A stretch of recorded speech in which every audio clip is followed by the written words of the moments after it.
Tu as envie de bâtir une conciergerie à succès? Tu es au bon endroit. Je m'appelle Vanessa Guérin. Chaque semaine, retrouve-moi pour parler conciergerie, location courte durée, entrepreneuriat et même quelques anecdotes. En solo ou accompagné, apprends les meilleures stratégies qui vont te permettre de vivre pleinement de ta conciergerie sans sacrifier ton temps. Bon épisode! Bienvenue dans ce nouvel épisode du podcast La Conciergerie. Je me rends compte que si vous écoutez plusieurs épisodes d'affilée, il me semble que j'introduis l'épisode toujours de la même manière à chaque fois. Aujourd'hui, on va voir plusieurs sujets.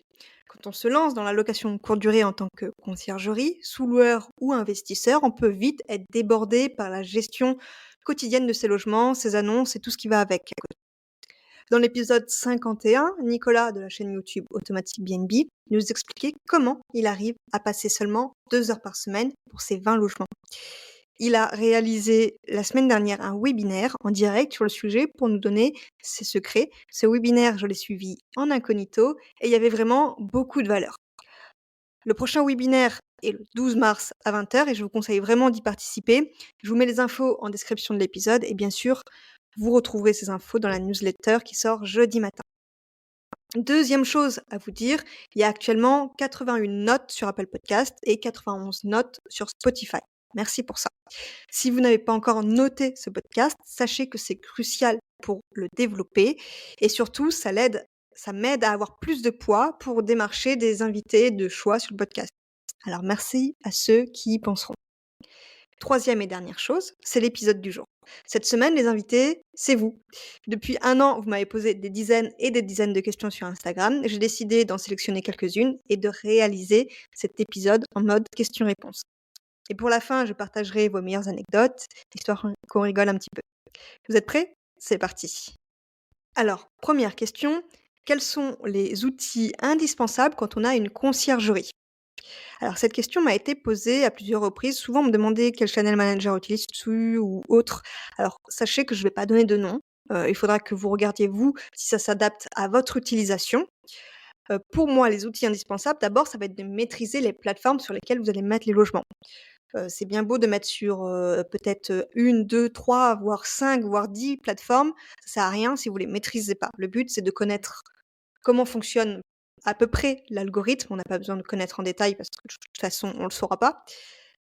De, maîtriser comment, on peut gérer, toute la partie, je veux dire à l'intérieur pour pouvoir être plus visible. Donc maîtriser les plateformes, ça va être l'outil indispensable, si on appelle ça un outil. Ensuite, oui, il faudrait un channel manager pour la gestion opérationnelle, pour l'expérience voyageur, l'expérience propriétaire. De nos jours, il y a des channel managers qui font tout ça à la fois. Vous n'êtes pas obligé de prendre un channel manager qui va juste synchroniser des calendriers, parce que c'est son objectif de base. Vous pouvez aussi prendre un channel manager qui va vous aider à gérer la gestion des ménages, par exemple, à gérer un espace propriétaire. Il existe pas mal de choses sur le sujet. Je pense que prochainement, je vous ferai un comparatif en fait des outils pour que vous voyez ce qui est le plus adapté pour vous. Un autre outil, ce serait de quoi mesurer vos performances au fil du temps pour pouvoir vous améliorer. Tout ce qui se mesure peut s'améliorer. Donc si vous savez que ce mois-ci vous avez fait tant de chiffre d'affaires, que le mois prochain vous avez fait tant de chiffre d'affaires, vous pouvez déjà évaluer votre performance. Aussi en nombre de logements, mais pas que, en taux d'occupation, vos prix à la nuitée, est-ce qu'ils ont changé? Tout ça, il faut que vous puissiez vraiment le suivre parce que c'est comme ça que vous allez pouvoir, heu, beh, vous c'est comme ça que vous allez pouvoir monter en compétence sur ça et justement vous améliorer au fil du temps. Passons à la deuxième question. Peux-tu me donner une astuce sans faille pour me faire connaître? Alors là, il y aurait 2 choses. Premièrement, intégrer les réseaux d'entrepreneurs, j'en ai déjà parlé plus d'une fois. Pour se faire connaître dans sa ville quand on démarre, il y a rien de mieux que le bouche à oreille et pour faire du bouche à oreille, il faut parler aux bonnes personnes. Dans ces cas-là, intégrer des réseaux d'entrepreneurs, si je devais en donner un de nom, il y a le BNI. Je vous dis pas de vous inscrire à ce genre de, réseau d'entrepreneurs parce que ça peut être très onéreux quand on commence et puis c'est aussi très contraignant. Après à vous de voir, hein, si ça vous intéresse, mais c'est vrai que le métier de conciergerie n'est pas beaucoup représenté et intégrer ces réseaux vous permet vraiment, d'agrandir votre réseau, de pouvoir parler de votre activité Et pour le BNI, vous avez le droit d'être invité par une personne. Donc vous pouvez en parler. Je crois que vous pouvez être invité peut-être 2 fois. Donc vous pouvez, faire plusieurs BNI, s'il y a plusieurs BNI dans votre ville, enfin dans votre secteur, parce que ça peut être par exemple, moi qui suis sur Bordeaux, je sais qu'il y en a plusieurs aux alentours, les villes qui touchent Bordeaux. Voilà. Et deuxième chose, ça c'est vraiment, une astuce que, une conciergerie, m'avait donnée, c'est faire un article dans le journal local. C'est vrai que les journaux locaux sont souvent en manque d'articles et si vous, vous leur apportez, un article tout prêt, il y a pas de raison qu'ils l'acceptent pas. Donc faire un article dans le journal local pour dire que vous êtes, lancé, que vous avez une conciergerie, que vous proposez tel service et que, vous, êtes à telle adresse, ça va vraiment vous apporter, des prospects et peut-être même des clients par la suite. Donc ça, je vous le conseille fortement. Troisième question, la méthode. Est-ce que tu as une méthode pour trouver rapidement 5 premiers clients? Alors ça aussi, je crois, je l'ai déjà abordé. Pour moi, il faut prospecter sur les plateformes de location. Attention, pas les plateformes de réservation, mais les plateformes de location. C'est quoi les plateformes de location? Concrètement, c'est Leboncoin. J'avais dit que je donnais pas de nom, mais finalement je donne des noms. Si, Leboncoin, c'est là où, j'ai eu le plus de clients, mais il y a une méthode pour ça. Il faut pas, prospecter les personnes qui louent en courte durée, ça n'a aucun intérêt parce que souvent ce sont, des particuliers qui gèrent eux-mêmes et qui, n'ont pas besoin d'aide. Mais prospecter les gens qui louent en longue durée et leur expliquer qu'ils peuvent gagner plus en le louant, de façon, en le louant à des, voyageurs tout simplement et vous pouvez leur faire une étude de marché, une estimation de combien ils peuvent gagner avec des sites, sur lesquels, vous pouvez estimer, les locations, RDNA quoi. La deuxième manière de trouver très vite ses premiers clients, ce serait de demander des recommandations à son entourage. On a tous quelqu'un qui n'ose pas faire de la location courte durée par manque de connaissances ou qui en fait, qui a besoin d'aide dans la gestion. Donc on a tous, un grand-oncle qui a un logement qui est fermé et qui ne loue pas parce qu'il le garde pour partir en vacances l'été. Dites-lui que finalement qu'il peut gagner tant, voilà, encore avec RDNA et que, vous pouvez, l'aider dans la gestion quotidienne. Passons à une autre question. Quelles sont les différences majeures entre la gestion d'un appartement et la gestion d'une maison? Alors c'est vrai qu'on m'en a, beaucoup parlé, enfin on m'a posé beaucoup la question, dans un épisode où on parlait d'une conciergerie, de luxe, alors j'ai plus le numéro en tête, on parlait des différences entre, gérer une maison et gérer une maison de luxe. Donc ça, si, c'est une question que vous vous posez, vous pourrez retrouver l'épisode. Là, on demande plus quelle est la différence entre un appartement et une maison, mais il y en a plusieurs. Déjà, la commission que vous allez récupérer dessus est plus faible parce que les nuitées sont plus faibles. Donc c'est sûr que pour un appartement, vous pourrez récupérer, au plus bas 350 € par mois, alors que pour une maison, au plus bas, vous pourrez être facilement à 750 € et ça, c'est vraiment au plus bas. Ça dépend vraiment de la maison, de là où vous êtes situé. Bien sûr, j'ai donné mes chiffres à moi en moyenne, hein, donc ça dépend de votre ville, hein. Donc déjà sur ça, faut le prendre en compte.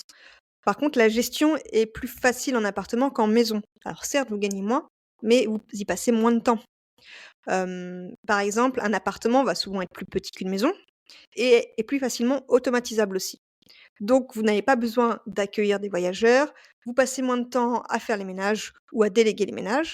Donc forcément, en termes de ratio, on va dire temps et rentabilité, voilà, vous ça dépend ce que vous voulez. Finalement, si vous voulez plus de rentabilité ou plus de temps. Il faut savoir que les maisons aussi se loueront moins ou pas du tout en basse saison, alors qu'un appartement, ça va se louer toute l'année. Il faut le prendre en compte. Donc c'est vrai qu'une maison, allez la louer pendant les vacances, mais le reste de l'année, vous allez pas l'ouvrir. Donc il faut le prendre en compte aussi. Et puis forcément, comme je vous disais, en maison, vous aurez plus d'entretien, ce sera plus long. Il y a souvent un extérieur, souvent plus grand. On peut accueillir plus de personnes, donc forcément, vous allez y mettre, plus longtemps qu'un appartement. Un appartement studio, vous allez peut-être passer 45 minutes à l'entretenir, alors qu'une maison, vous allez y passer 4 heures. Donc il faut le prendre aussi en compte. Je dis beaucoup: «Il faut le prendre en compte». Je vais essayer de pas trop le dire. Alors aussi, il faut savoir que les voyageurs sont plus exigeants, forcément, ils payent plus cher. Ils viennent, à beaucoup de personnes en général. Un appartement, ils sont 2, 4 au maximum, ça dépend du type d'appartement, hein, je fais des généralités bien sûr. Donc les voyageurs qui ont payé plus cher sont forcément plus exigeants. Pas tous, c'est aussi une généralité. Encore une question, comment gérer les check-in et check-out autonomes? Pour ça, il y a 2 manières, c'est simple. Il y a la manière boîte à clés ou serrure connectée que vous mettez alors je vais expliquer vraiment le détail parce que certains, ne connaissent pas vraiment le détail. Un appartement, c'est vrai que, c'est il y a plusieurs appartements, donc il y a un hall commun. Il faut pouvoir ouvrir déjà la porte de l'immeuble. Pour ça, soit, c'est un digicode et là, pas de problème, vous donnez le code. Soit c'est un vigic, soit c'est une clé, il y a quoi d'autre? Il y a un interphone, ça c'est le mieux, parce que l'interphone du coup on peut l'automatiser. Mais il existe plusieurs solutions pour automatiser l'ouverture de cette porte en bas, sans toucher, du coup à la copropriété, sans toucher à l'interphone extérieur, parce que ça, vous aurez pas le droit. Donc sachez que des fois, je partage dans ma newsletter les outils, puisque j'ai, des personnes qui viennent me dire: «Beh, moi je propose cet outil-là» et je le mets en avant dans la, newsletter. Donc petite promo, ça permet de parler de la newsletter. Si, vous n'êtes pas abonné à la newsletter, elle sort tous les jeudis matins et je vous donne, un conseil en général sur votre activité. Je vous parle de l'épisode du jour, donc toutes les infos de l'épisode du jour étant en général dans cette newsletter et voilà, en gros, c'est ça. Donc voilà, ensuite quand, il y a un appartement, il faut une serrure connectée, une boîte à clés. La boîte à clés, vous pouvez la mettre sur le palier ou bien une serrure connectée, c'est encore plus sécure. Ça, c'était la première méthode. La deuxième méthode, c'est de récupérer les clés, dans un lieu précis. J'ai déjà interviewé Kinest qui fait, ce genre de prestation. Kinest, c'est, en gros, ils cherchent pour vous un lieu qui est le plus proche du logement. Et vous signez un partenariat en tant que conciergerie ou propriétaire et vous y déposez vos clés. Ils ont, je sais pas trop comment ça fonctionne, peut-être une boîte pour les clés, voilà et votre voyageur doit aller récupérer ses clés dans ce commerce. L'inconvénient, c'est que, du coup, le commerce n'est pas ouvert 24 heures sur 24, mais c'est un commerce qui a des grandes amplitudes horaires en général.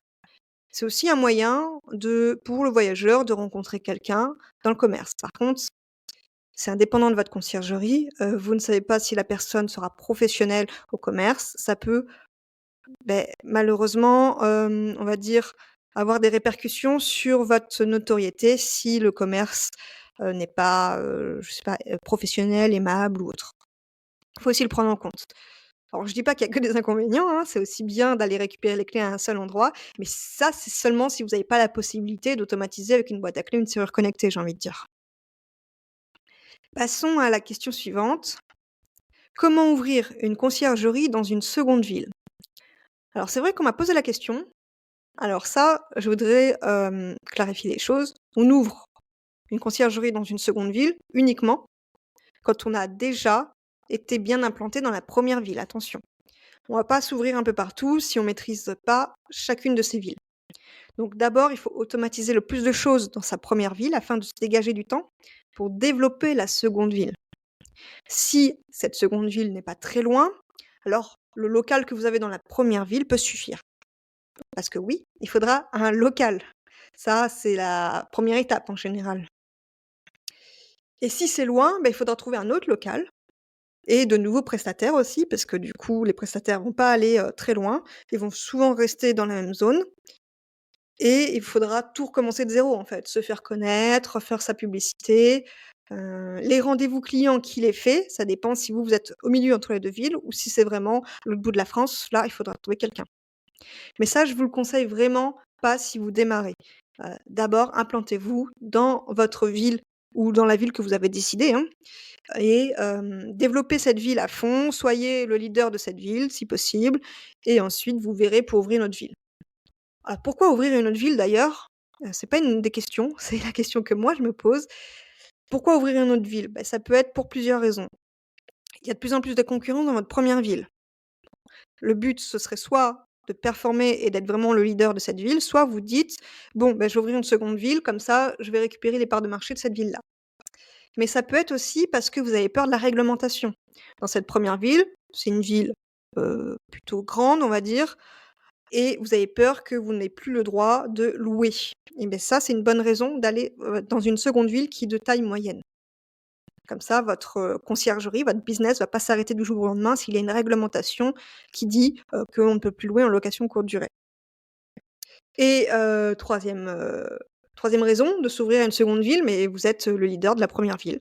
Vous voulez vous développer davantage, vous n'arrivez pas depuis, quelques mois à avoir de nouveaux clients, peut-être parce que, le marché est déjà pris par vous et par d'autres conciergeries. Passons à la dernière question déjà. Alors, quel service proposer et quel service ne fait pas partie, pardon, du rôle de conciergerie? Alors, les services que l'on peut proposer, ce serait création de l'annonce, optimisation de la visibilité de l'annonce, gestion des tarifs, prise des photos, réalisation de l'entretien du logement, prise en charge du linge, location du linge, service voyageurs, intendance, maintenance. Là, je vous ai énuméré tous ceux auxquels j'ai pensé, peut-être qu'il y en a d'autres, hein. Ceux qui ne font pas partie du rôle de conciergerie, c'est ceux qu'on ne peut pas faire sans carte G. Donc sans carte G, on ne peut pas faire la publicité du logement pour trouver des locataires, on ne peut pas, réceptionner des loyers, on ne peut pas prendre des réservations directes via un site web. Il faut y faire très attention et j'imagine qu'il y a d'autres petites règles. Donc vraiment, c'est très réglementé, ne faites pas, de bêtises, ne récoltez pas des loyers, surtout. Donc voilà. Donc là, j'ai répondu à cette question. Bien sûr, il y en avait plein d'autres, je les ai sélectionnées. Passons au moment un peu plus drôle. J'ai sélectionné 3 anecdotes que vous m'aviez données, quand je vous avais posé, la question d'ailleurs des anecdotes. Et d'ailleurs, au moment où je me suis dit que j'allais vous donner les anecdotes, j'ai publié une, story sur Instagram pour vous demander d'autres anecdotes, donc je les regarderai en direct avec vous. Donc une des anecdotes, c'est des gens de la capitale en vacances dans le sud voulaient que j'intervienne pour exterminer 2 guêpes qui étaient entrées dans la maison. Oui, c'est vrai. Après peut-être que ces personnes, sont allergiques aux guêpes, ou ont juste peur, mais c'est vrai. Alors un client m'appelle énervé en me demandant de venir changer les cuillères en bois pour la cuisine car elles sont cassées. Les cuillères en bois étaient des spatules raclette en excellent état. Ah oui, là ça devait être des clients qui n'avaient jamais mangé de raclette. Les mouettes à l'extérieur font trop de bruit, donc ils ne pouvaient pas ouvrir la fenêtre sans gêne. Ah oui, ils voulaient des vacances reposantes. Passons aux anecdotes que vous venez de me dire. Alors, il y en a 2. Un client gêné par le bruit du lampadaire dans la rue. Ah oui, effectivement là on a un champion. Et pas une anecdote, mais un conseil, quand il y a un doute, il n'y a pas de doute. OK, super. Bon, c'est tout pour cet épisode. Si je vous fais un récapitulatif, pensez à mettre une note sur les plateformes Apple Podcast, Spotify. Abonnez-vous à la newsletter si vous voulez la recevoir demain, si vous écoutez l'épisode le jour de sa sortie. Et je vous dis à la semaine prochaine pour un nouvel épisode. Ciao, ciao. Et pas si vite, tu as apprécié cet épisode, tu peux le partager à ton entourage ou encore mieux, laisser un avis 5 étoiles sur ta plateforme d'écoute préférée et un commentaire. Je te dis à bientôt.